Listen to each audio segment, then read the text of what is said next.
My video book review is on a book titled Refiguring History, New Thoughts on an Old Discipline by everyone's favorite author, Keith Jenkins. This book is a sequel to the Jenkins book that we began our class with, Rethinking History, which in many ways described what Jenkins thought was wrong with the profession of history. In the book Refiguring History, Jenkins delves into how he believes history should be recorded in a postmodernist fashion. Similar to Rethinking History, Refiguring History is written in Jenkins' fairly approachable but still difficult to understand style.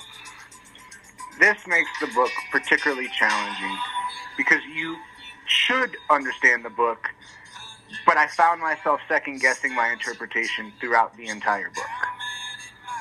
Academically, this book, also similar to Jenkins' Rethinking History, is a good read by college students with a background in history, but truly shines when read and discussed with at least one other person, preferably in a group.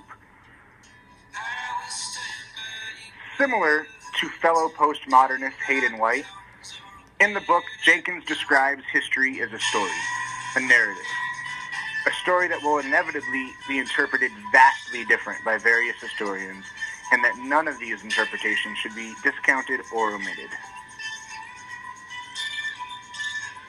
Jenkins also acknowledges that truth or even a complete history is not achievable, in part due to the constraints placed on historians. These constraints, such as time, length, and the sheer amount of data available to the historian, affect the story by impacting the historian telling it. The postmodernist methodology outlined by Jenkins is a highly inclusive form and aims to incorporate all parts of history instead of focusing on a singular aspect.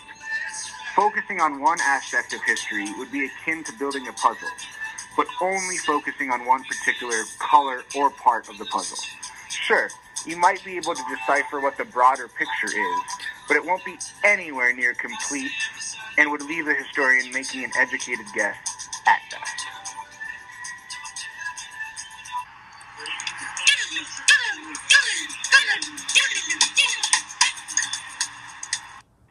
However, according to Jenkins, if a historian approaches history in a postmodernist way, they are more likely to get a more complete and a more truthful picture of the history they are trying to tell. By focusing on all the colors of the puzzle, a more complete narrative comes to light. Each one of those individual colors represents part of the puzzle story, but not its entirety, and therein lies the problem with the way history has generally been recorded. Jenkins particularly loves the metaphor of the French Revolution. How do we determine what is the French Revolution? Who makes that determination? And on what grounds? Is this the French Revolution? Is this? What about this? The truth is, these are all paintings or accounts of the French Revolution, but which one actually represents the revolution? The answer, according to Jenkins, and I tend to agree, is all of them.